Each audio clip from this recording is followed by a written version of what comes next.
On the 1st and 2nd of November, L&E and with support from the Loch Ness Centre continued our attempts to capture more natural phenomena on video. But this wasn't our sole purpose over the next few days. We also created a separate plan with fellow members of L&E, which would take place after sunset and late into the evening. We had 3 main objectives to accomplish this weekend. Our first task was to capture a standing wave out on the open water. Our second goal was to gather a number of different hydrophone recordings from one of the piers from around the loch. Our third and final objective was to observe and hopefully record the wildlife that roam the shores of Loch Ness under the cover of darkness. Before we dive into this long overdue update, I want to take a moment and share something that I've truly come to appreciate during my time at Loch Ness and through my partnership with the Loch Ness Centre. As most of you will be aware by now, we've been granted access to Deep Scan every month for several hours, where Ali Matheson and I take groups of people out onto the loch where we deploy the hydrophone in several different locations. When drifting on the loch's surface, it's an absolute guarantee that as a group we'll discuss and debate the existence of the Loch Ness Monster, which is all fine and well, but I do make a genuine effort to support others to recognise that Loch Ness is more than just a body of water. If you want to learn more about the natural environment and possible explanations behind some of these reports, then I will forever signpost individuals to Adrian Shine and Dick Rayner. If you want to focus on the Nessie element alone, then I'll always recommend visiting Steve Felton down at Dores Beach and author Roland Watson. Without sounding too big-headed, boastful, or even arrogant, I do consider myself as an advocate for the full story of Loch Ness. When visitors and guests come to explore the loch and aren't yet familiar with its deep history, I take great pride in being the person who gets to offer that fresh perspective. And by offering that different perspective, I hope to help others connect with the loch in a more meaningful way. Around midday on Saturday the 2nd of November, several of us met outside the Loch Ness Centre. I was joined by Jared Christie, Caroline Tollyfield and Dave Hastings. With our cameras ready and eyes trained on the water, we positioned ourselves in hopes of spotting a standing wave, a natural phenomena that has fascinated me for years. Dave made his way to Dores Beach. Jared was heading to an area just north of Invermoriston. Caroline made her way through Urquhart Woods to focus on Urquhart Bay, and I made the journey to Fort Augustus Viewpoint, which overlooked the entrance to the Caledonian Canal. We spent the next few hours observing the loch's surface, scanning for any signs of movement or unusual patterns that could indicate the presence of a standing wave. We've all had a sense of anticipation when conducting these observations, which I believe actually makes us more focused. But that being said, it wasn't long before we each discovered that there was very little boat traffic on the loch this afternoon. But did this come as a huge surprise to us? No, not really. Entering the winter months, there is a significant drop in attention around Loch Ness, as most individuals tend to visit earlier in the year. It became very clear that we weren't going to achieve our first objective. As the afternoon was coming to a close, we all met up again outside the Loch Ness Centre to share our findings, if any. Did we capture a standing wave in motion out on the open water? Sorry guys, not this time. We know for a fact that the phenomenon can occur on the loch's surface, and on reflection, perhaps this objective needs to be attempted again during the busier spells throughout the year, and not during the winter months. Without any doubt, the best image to come from our surface watch today was this beautiful photograph captured by Caroline while patrolling Urquhart Bay. It's an absolute cracker. Now, I've observed fish leaping from the water before, but they've never been as big as this one. In the following days, We reached out to Adrian, asking for some support to identify this species. Adrian believes that Caroline photographed a ferox trout, which at the time was most likely heading upriver to spawn. But whatever the species, that's one big fish. So Caroline, thank you for your time, your effort, and your permission to share this photograph with everybody. We planned 2 evenings at Loch Ness that would cover Friday and Saturday night.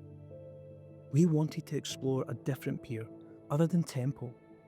We originally planned to visit a small but long pier closest to Urquhart Bay Woods, but on reflection, this really wasn't a good idea, as that pier is fairly fragile and none of us fancied going for a late night dip in Urquhart Bay. No thank you, that is not my idea of a good time.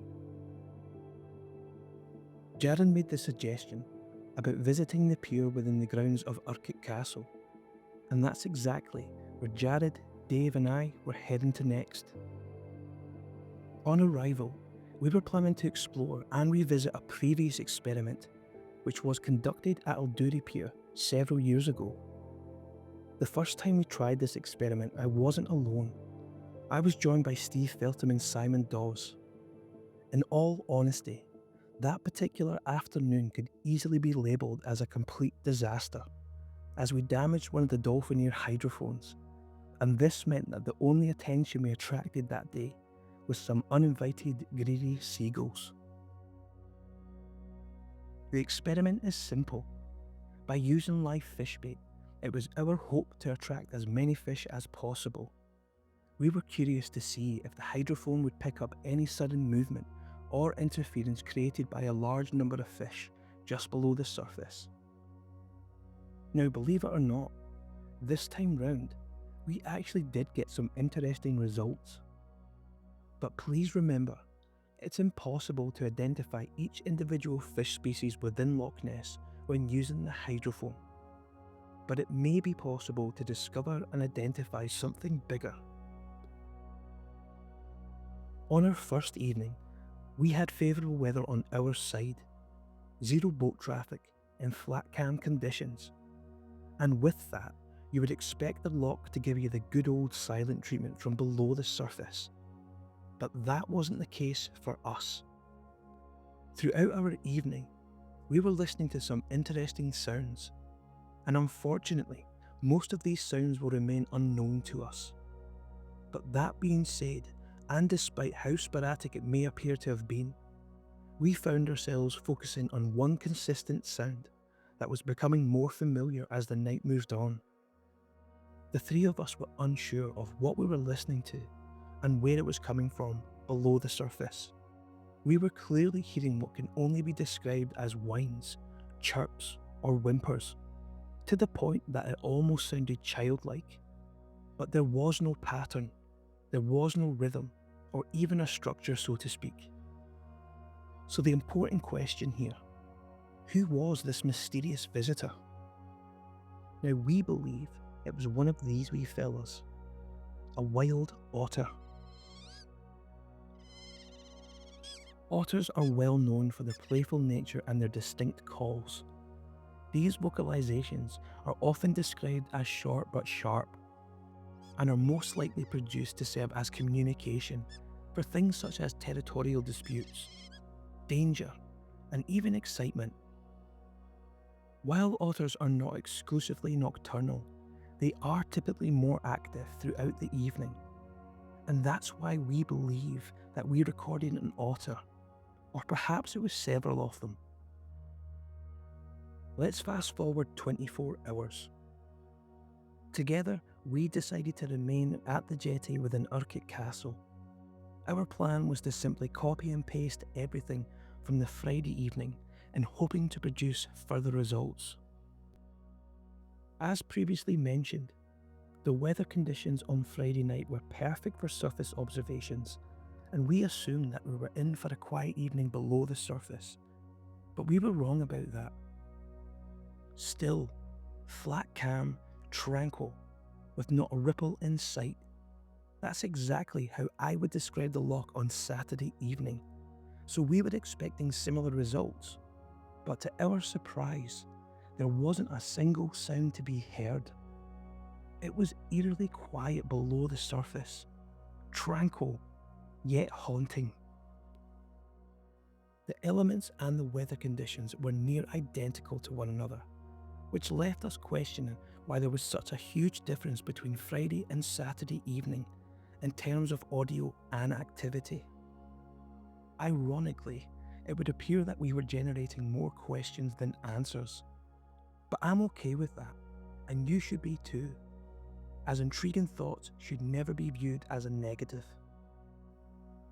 There may not have been much audio activity on Saturday evening, but one visual moment left us scratching our heads and feeling slightly unsettled. And before you ask, no, it wasn't this particular moment. Oh, what a fright, Jared! What a fright! Jesus! Just a plant.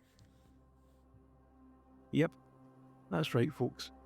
I, Alan Roderick McKenna, absolutely kicked his breeks over aquatic vegetation.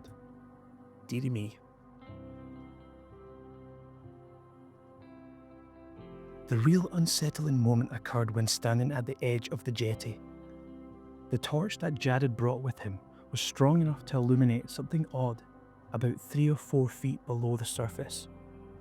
In the dark, peaty water, we very clearly observed what appeared to be 2 glowing eyes staring right back at us.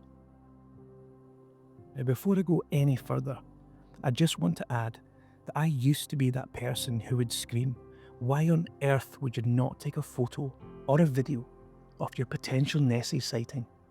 Especially if the object was in view for some time. Why on earth would you not reach for that camera?" But I can now openly admit and understand why some people have failed to capture that all-important photo or video. If you're lucky enough to capture something intriguing within the loch that demands an explanation, your first priority is not to take a photo. Whether you like it or not, there are several barriers in place that could and will prevent you from obtaining that important piece of evidence. You'll try to rationalise what you're observing. You'll question all the possibilities. Your eyes are locked on, but you fear of losing sight. You maintain the focus and are completely captivated by that moment. An experience like that could have a profound impact on your emotions, and in turn, that will affect your ability to react.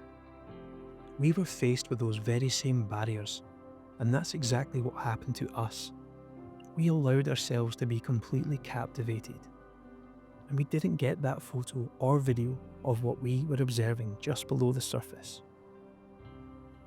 At first glance, we thought that the 2 eyes below the surface may have been the fish bait that we were using, and simply reflecting, or at the very least, being highlighted by our own light source. But that explanation was short-lived, as we could see some of the fish bait floating nearby, and it bared no resemblance whatsoever.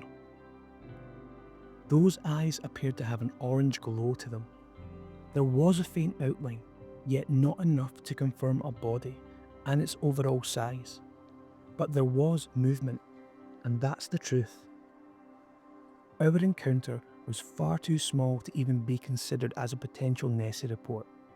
I don't believe it was a seal, and I don't believe it was an otter. However, I do believe that it could have been a big muckle fish.